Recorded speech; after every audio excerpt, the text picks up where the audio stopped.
శ్రీ మహాగణాధిపతయే నమః. శ్రీ మహాసరస్వత్యై నమః. శ్రీ గురుభ్యో నమః.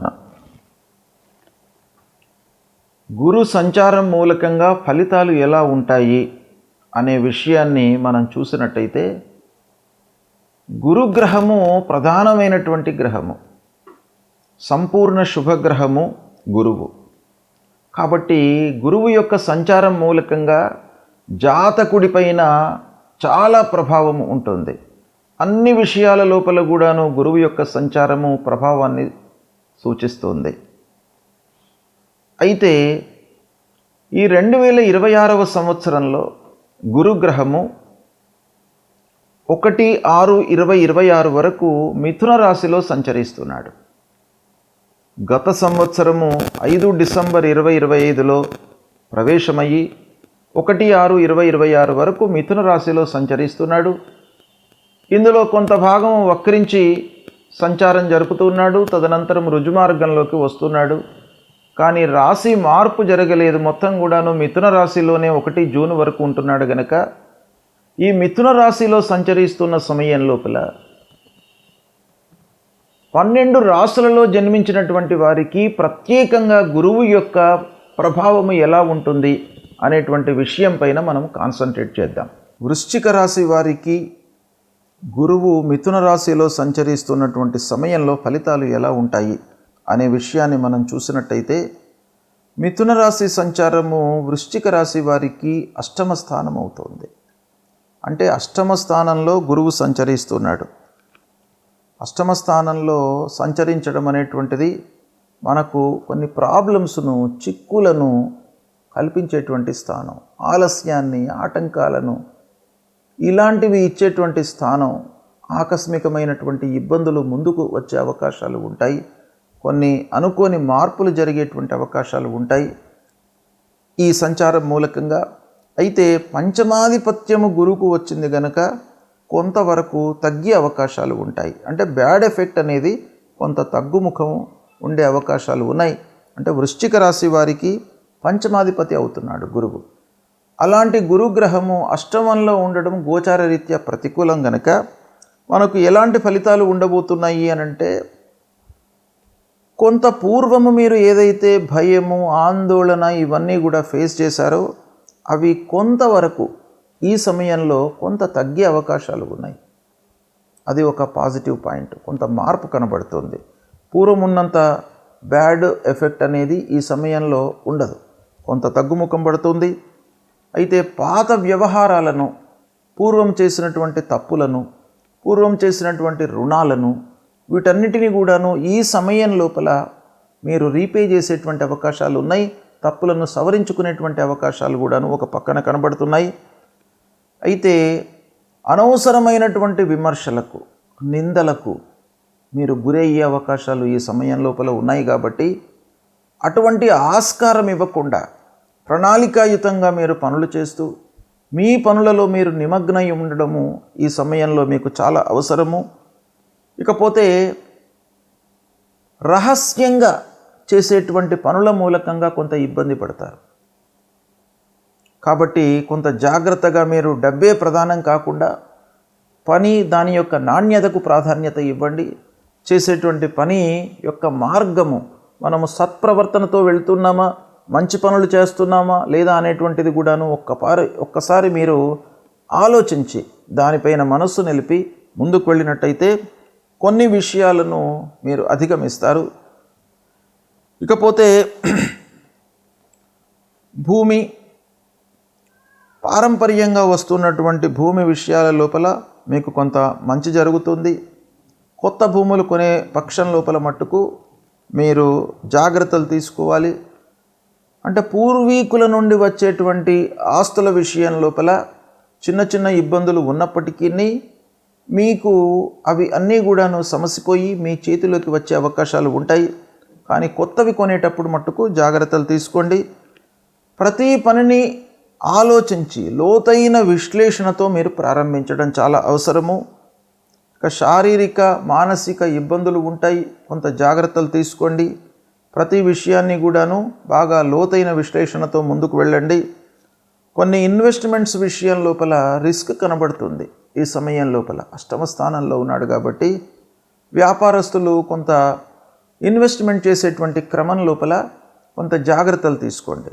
ఆ ఇన్వెస్ట్మెంట్కు సంబంధించినటువంటి విషయాన్ని కూలంకషంగా తెలుసుకోండి. పూర్తిగా అవగాహన చేసుకున్న తర్వాతనే మీరు ముందుకు వెళ్ళడం మంచిది.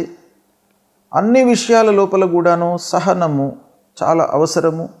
వినమ్రతతో ఉంటూ మీరు పనులు చేసినట్టయితే చాలా సక్సెస్ రేట్ పెరిగే అవకాశాలు ఉన్నాయి. ఇక తొందరపడి నిర్ణయాలు మట్టుకు ఈ సమయంలో తీసుకోకూడదు. మీరు అయినంత మట్టుకు ఆ పనిని అనవసరం అనుకుంటే పోస్ట్పోన్ చేయడం మంచిది, లేదా 1కి 4 సార్లు ఆలోచించి దాన్ని ప్రారంభించడం మంచిది. ఇక పార్ట్నర్స్తో జాగ్రత్తలు తీసుకోవాలి. అనవసరమైనటువంటి ద్వేషాలకు కలహాలకు వెళ్లకుండా వ్యాపారస్తులు ముఖ్యంగా పార్ట్నర్స్తో అన్ని విషయాలను చర్చించి ముందుకు వెళ్ళడం మంచిది. చిన్న చిన్న ఆరోగ్య సమస్యలు తలెత్తే అవకాశం కూడాను కనబడుతుంది.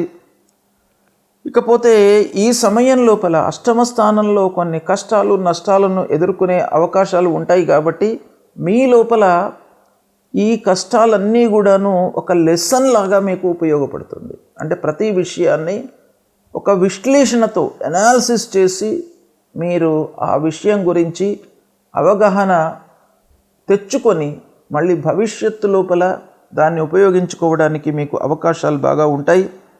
ఇకపోతే ప్రణాళికాయుతంగా ముందుకు వెళ్ళడం చాలా అవసరము. వృధా ఖర్చులు గోచరిస్తున్నాయి కాబట్టి వాటిపైన నియంత్రణ అవసరము. పూర్వము ఉన్నటువంటి భూములు అవన్నీ విషయాల లోపల డాక్యుమెంటేషన్ కొంత జాగ్రత్తలు తీసుకోవాలి. ఇక ఆధ్యాత్మికంగా మీరు కొంత ప్రయాణం చేసినట్టయితే, ఆధ్యాత్మిక పరమైనటువంటి ఆలోచనలను మీరు డెవలప్ చేసుకున్నట్టయితే కొంత శారీరక మానసిక ఇబ్బందుల నుండి దూరమయ్యేటువంటి అవకాశాలు కనబడుతున్నాయి. అయితే ఒక్కటేంటంటే ఈ పంచమాధిపత్యం మూలకంగా కొన్ని కష్టాల నుండి రిలీఫ్ కూడాను మీకు పొందేటువంటి అవకాశాలు ఉన్నాయి. శ్రమకు తగినటువంటి ఫలం కూడాను పొందుతారు. మొత్తం మీద మనం ఆలోచించినట్టయితే ఓవరాల్గా మీరు పర్మనెంట్ విషయం లోపల అంటే లాంగ్ టర్మ్ పనులు ఏవైతే చేస్తారో వాటిని చాలా క్షుణ్ణంగా ఆలోచించి చేయడం మంచిది. తాత్కాలికమైనటువంటి పనులు 2-3 రోజులలో ఫలితాలు వచ్చేటువంటి పనుల గురించి పెద్దగా మీరు ఆలోచించవలసినటువంటి అవసరం లేదు. అందులో ఎలాగో మీకు ఆటంకాలు ఆలస్యము ఈ అష్టమ స్థానంలో సంచరించడం మూలకంగా కలుగుతాయి. కుటుంబంలో మట్టుకు మీకు సంతోషము ఆనందము ఉంది. ఇకపోతే స్ట్రెస్ బాగా ఉంటుంది, వర్క్ లోడ్ బాగా ఉండడం మూలకంగా, కనుక తద్వారా కొంత మీరు జాగ్రత్తలు తీసుకోండి. మిత్రుల యొక్క సహాయ సహకారాలు అందుతాయి.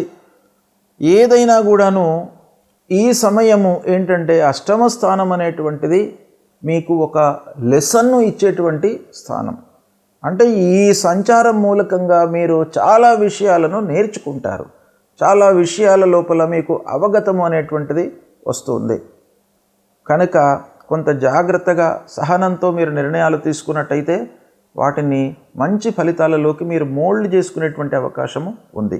గురువు మిథున రాశిలో సంచరిస్తున్నటువంటి సమయం లోపల మన జన్మరాశికి 2, 5, 7, 9, 11 స్థానాలలో సంచరిస్తున్నట్టయితే అంటే మన జన్మరాశి నుండి 2వ స్థానంలో కానివ్వండి, 5వ స్థానంలో కానివ్వండి, 7వ స్థానంలో కానివ్వండి, 9వ స్థానంలో కానివ్వండి, 11వ స్థానంలో కానివ్వండి సంచరిస్తున్నప్పుడు గురువు మనకు శుభ ఫలితాలను ఇస్తాడు. కనుక ఈ సమయంలో మనము గురువు విషయమై పరిహారం చేసుకోవాల్సినటువంటి అవసరం లేదు. కేవలం మీరు గురువును సందర్శించుకోవడము, నిత్యము పూజించేటువంటి దేవతను పూజించినట్టయితే మీకు సరిపోతుంది. ఇక 1, 4, 10, 12 స్థానాలలో సంచరిస్తున్నప్పుడు మధ్యమ ఫలితాలను ఇస్తాడు. మధ్యమ ఫలితాలు అనంటే మనము ఎఫర్ట్స్ పెడితే మనకు ఆ శుభం అనేటువంటిది మన వైపుకు వస్తుంది. అంటే స్కిల్స్ను ప్రదర్శించి ఎఫర్ట్స్ పెట్టి మనం పనులు చేసినట్టయితే సత్ఫలితాలను పొందుతాము మధ్యస్థంగా ఉన్నటువంటి సమయం లోపల. అయితే ఈ సమయంలో మనము కొన్ని పరిహారాలు చేసుకోవాలి. ఎందుకంటేను మనము శ్రద్ధతో పనులు చేయడానికి భగవంతుడి యొక్క అనుగ్రహం కూడాను కావాలి. ఆ శ్రద్ధ అనేటువంటిది మనకు కలగాలి. శ్రద్ధతో పనులు చేయాలి అని అంటే మనకు ఆ ఇంట్రెస్ట్ అనేటువంటిది రావాలి. కాబట్టి భగవంతుడి అనుగ్రహం కావాలి. ఇక అదేవిధంగా 3, 6, 8 స్థానాల్లో సంచరిస్తున్నప్పుడు ప్రతికూలమైనటువంటి ఫలితాలను ఇస్తాడు గురువు. కాబట్టి ఓవరాల్గా మనం చూసినట్టయితే మధ్యస్థంగా ఉన్నప్పుడు, ప్రతికూలంగా ఉన్నప్పుడు తప్పకుండా మనం పరిహారాలు చేసుకోవాలి. అయితే గురువు విషయంలో మనం ఏం పరిహారం చేసుకోవాలి అనే విషయాన్ని మనం చూసినట్టయితే, గురువు సంబంధించినటువంటి మూలమంత్రం ఉంటుంది. దేవానాంచ ఋషీణాంచ గురుం కాంచన సన్నిభం వందనీయం త్రిలోకానాం తన్నమామి బృహస్పతిం అనేటువంటి ఈ మూలమంత్రాన్ని ప్రతినిత్యం కూడాను ఒక 16 మార్లు మీరు జపించినట్టయితే ఆ గురువు యొక్క అనుగ్రహం లభిస్తుంది. అంతేకాకుండా సద్గురువులను సందర్శించుకోండి. దత్తాత్రేయ స్వామి దేవాలయానికి వెళ్ళి ఆ భగవంతుడి యొక్క అనుగ్రహాన్ని పొందండి. దక్షిణామూర్తి స్తోత్ర పారాయణాన్ని చేయండి. అన్నిటికంటే ముఖ్యమైనటువంటిది గురువు యొక్క అనుగ్రహం రావడానికి తల్లిదండ్రులను సేవించండి. మాతృదేవో భవ పితృదేవో భవ అన్నారు. కాబట్టి తల్లిదండ్రులే మనకు గురువులు, తల్లిదండ్రులే భగవంతుడు. కాబట్టి తల్లిదండ్రులను ప్రతినిత్యం కూడాను సేవించడము, వాళ్ళ యొక్క బాగోగులు తెలుసుకోవడము, వాళ్లకు కావలసినటువంటి పనులను చేసి పెట్టడము, వాళ్ళ యొక్క మనస్సును నొప్పించకుండా వాళ్లను సంతృప్తిపరిచినట్టయితే మీకు తప్పకుండా ఆ తల్లిదండ్రుల యొక్క అనుగ్రహం లభిస్తుంది. తద్వారా భగవంతుడి యొక్క అనుగ్రహం కూడాను మీకు లభిస్తుంది. కనుక అందరూ కూడాను గురువు ప్రతికూలంగా ఉన్నప్పుడు మీరు తల్లిదండ్రులను సేవించండి. వాళ్లకు కావలసినటువంటి విషయాలపై మీరు మనస్సు నిలపండి. తద్వారా మీకు శుభం జరుగుతుంది. శుభం.